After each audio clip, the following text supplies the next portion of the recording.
뉴욕 증시 3대 지수부터 보시겠습니다. 뉴욕 증시 3대 지수, 보시는 것처럼 상당한 폭으로 반등했습니다. 특히 나스닥의 기세가 좋습니다.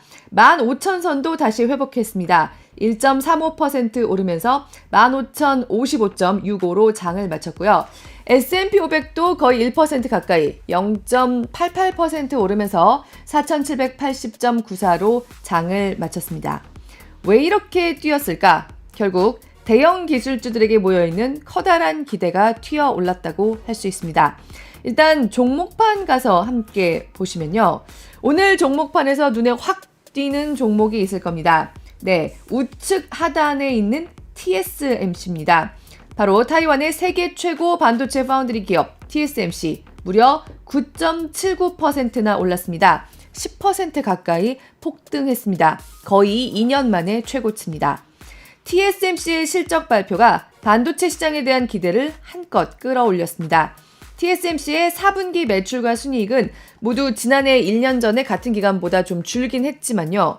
늘 중요한 건 기대치에 비해서 어떻게 했느냐죠. 시장 예상보다 선방했고요. 더 중요한 건 앞으로의 전망, 가이던스였습니다.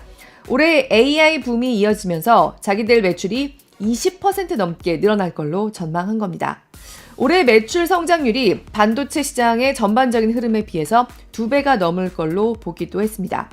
TSMC가 이렇게 AI 반도체 시장에 대해서 장밋빛 전망을 던졌다는 건 AI 반도체 회사들이 TSMC에 그만큼 많이 만들어달라고 주문을 했다는 얘기도 됩니다. 핀비즈맵 가서 보시면요. TSMC가 이렇게 올해 전망에 대해서 장밋빛 전망을 내놓은 게 전해지면서 좌측 상단에 있는 기업들 그야말로 초록초록하죠. 엔비디아, AMD, 인텔, AI 특히 엔비디아와 AMD처럼 AI 반도체의 주인공들이라고 할 수 있는 회사들을 비롯한 반도체 회사들이 일제히 급등세, 폭등세를 보였습니다. 필라델피아 반도체 지수까지 모두 급등했습니다. AMD는 장중 한때는 사상 최고치를 기록하기도 했습니다. AI 반도체 대장주는 엔비디아라고 할 수 있지만 AMD도 AI 반도체에 있어서 계속해서 영역을 넓히고 있다는 평가를 받고 있죠.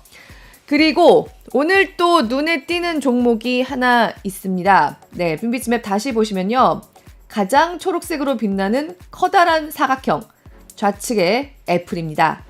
AI 혁신이 보이지 않는다. 스마트폰 시장이 전체적으로 어려워 보인다. 이런 분석 속에서 올해 여러 기관으로부터 투자 등급을 강등당하는 시가총액 1위 기업답지 않은 수모를 겪은 애플이었습니다. 간만에 급등세를 보였습니다. 3.26%나 오르면서 장을 마감했는데요. 뱅크 오브 아메리카가 애플에 대한 투자 의견을 올렸습니다. 중립에서 매수로 전환한 겁니다. 목표 주가는 208달러에서 225달러로 더 올렸습니다. 지금 주가보다 둘 다 훨씬 더 높은 수준입니다. 뱅크 오브 아메리카는 생성형 AI를 갖춘 기기에 대한 수요가 커지면서 애플에도 그런 수요 압력이 더 커지게 될 거다. 아이폰 업그레이드 수요가 더 강해질 거라고 그 이유를 밝혔습니다.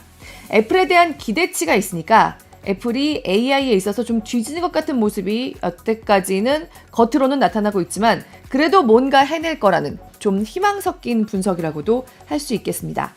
어제 삼성전자의 캘리포니아 세너제이에서의 대대적인 갤럭시 S24 언팩 행사 보도해 드렸는데요. 삼성전자가 세계 최고의 온 디바이스 AI 폰을 어제 내놨죠. 그동안 스마트폰 시장이 포화와 정체에 이른 건 이제 스마트폰으로 뭘 더 하겠냐. 여기서 사람들이 스마트폰에 돈을 더 쓸 이유가 뭐냐. 이게 컸습니다. 실제 시장도 그렇게 둔화하는 움직임을 보여왔고요. 그런데 이렇게 스마트폰에 온 디바이스 AI를 심는 경쟁이 이루어지면 기술도 그만큼 빠르게 발전할 거고 수요가 다시 창출될 수 있을 거다. 또 수요가 다시 창출되면 다시 또 기술도 빠르게 발전할 거고 이런 선순환이 이뤄질 수 있다는 기대가 큰 겁니다. 근데 정작 삼성전자는 어제 1%도 상승을 못했죠. 0.99% 오르는데 그쳤습니다. 지금 간밤 주가만 놓고 보면 약간 남 좋은 일을 했다고 할 수 있는데요. 한국 증시가 여러모로 녹록지 않은 상황입니다. 권혜리의 모닝라이브에서도 이유와 전망에 대해서 이번 주에 여러 번 전해드렸기 때문에 오늘은 더 말씀드리지 않겠지만요. AI 반도체 붐이 정말 올해 견조하게 이어진다고 하면 메모리 반도체 종주국인 우리 기업들의 전망도 따라서 좋아질 수밖에 없습니다. 너무 지치지 마시고 속상해하지 마시고 이런 부분들을 종합적으로 판단하시면 좋을 것 같습니다. 네, 그럼 국채금리 가보면서 이야기 이어가 보도록 하겠습니다. 미 국채금리 2년물과 10년물 함께 보면요. 네, 2년물은 그렇게 움직이지 않았지만 10년물 또 올랐습니다. 사실 1월 초에 비해서도 상당히 많이 오른 모습입니다. 4.15 가까이를 향해서 가고 있습니다.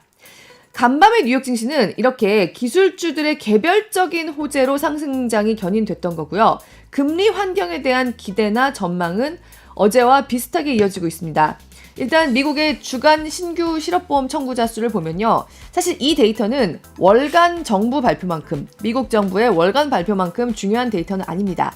하지만 어쨌든 지난주에 미국의 신규 실업수당 청구자 수가 2022년 9월 이후로 최저치인 18만 7천 명에 그친 걸로 집계됐습니다. 그만큼 고용시장이 견조하다, 놀랄 만큼 새 실업자가 적다, 이렇게 해석할 수도 있는 수치였던 겁니다. 그렇다 보니 조기 금리나 3월 금리나 이런 전망은 점점 더 작아지고 있습니다. 여전히 경기가 지금 예상보다 빠르게 하강할 거라고 보면서 3월 인하 전망을 고수하는 골드만삭스 같은 대형 기관도 있지만요. 3월 인하에 대한 기대는 일단은 좀 전반적으로 줄어들고 있는 분위기고요. 그렇다 보니까 지금 시장금리도 다시 오름세를 보이는 겁니다. 금리가 지금보다 지금처럼 높은 수준에서 계속 유지될 수 있는 분위기가 보이니까요. 라파엘 보스틱 애틀랜타 연은 총재가 어제 발언을 내놨는데요. 원래는 연준의 대표 비둘기파에 속하는 사람입니다. 그런데 연준이 3분기 정도에나 금리를 내릴 걸로 예상했습니다. 지금 모닝라이브 패널들이 모두 말씀드려온 5월 또는 6월 인하보다 더 나중입니다. 하지만 그의 논리는 우리 모닝라이브 패널들과 같습니다. 조기 금리 인하 또는 그에 대한 기대는 물가 상승을 오히려 더 견인할 수 있다. 괜히 수요를 빨리 늘릴 수도 있다는 거죠. 네, 이렇게 너무 금리 인하에 대한 기대가 빠르다 보면 시장이 또 바뀌고 시장이 바뀌다 보면 다시 금리 인하가 좀 늦춰지는 이런 모습이 나타날 수도 있고 기대가 예상보다 빠르게 잦아들면 또 금리 인하, 실제 금리 인하는 좀 더 빠르게 일어날 수도 있습니다. 그야말로 서로 영향을 주고받으면서 지금 시장이 생물처럼 움직이고 있다고 할 수 있는데요. 이럴 때는 어떻게 하시면 되죠? 모닝라이브를 매일 보시면 됩니다. 네, 이런 가운데 미국 연방의회가 3월 1일과 3월 8일까지 각각 적용할 임시 예산안을 일단 상원과 하원에서 잇따라 통과시켰습니다. 조금 전에 들어온 따끈따끈한 뉴스입니다. 미국 의회가 올해 2024년에 대한 본 예산안 합의에는 이르지 못하고요. 한두 달짜리 임시 예산안을 처리하면서 그야말로 땜빵 살림살이를 이어가고 있습니다.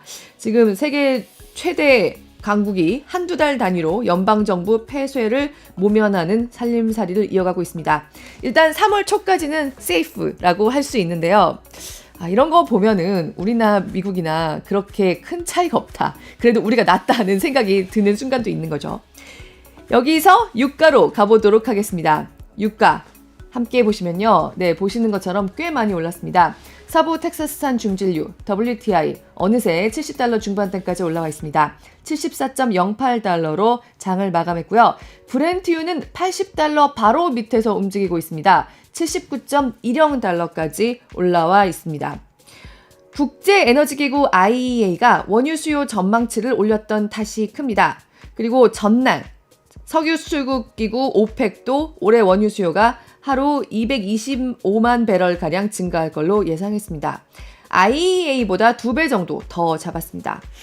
그리고 지금 미국이 너무 춥습니다. 사실 올해 유가를 어느 정도 조절할 수 있었던 건 유가가 오르는 것을 좌시할 수 없는 미국이 원유 생산을 늘렸던 영향도 상당히 있는데요.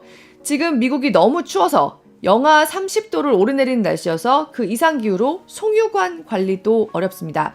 날씨는 추운데 원유 생산에 차질이 빚어질 우려가 있다. 이런 우려도 간밤의 유가 급등에 반영됐습니다.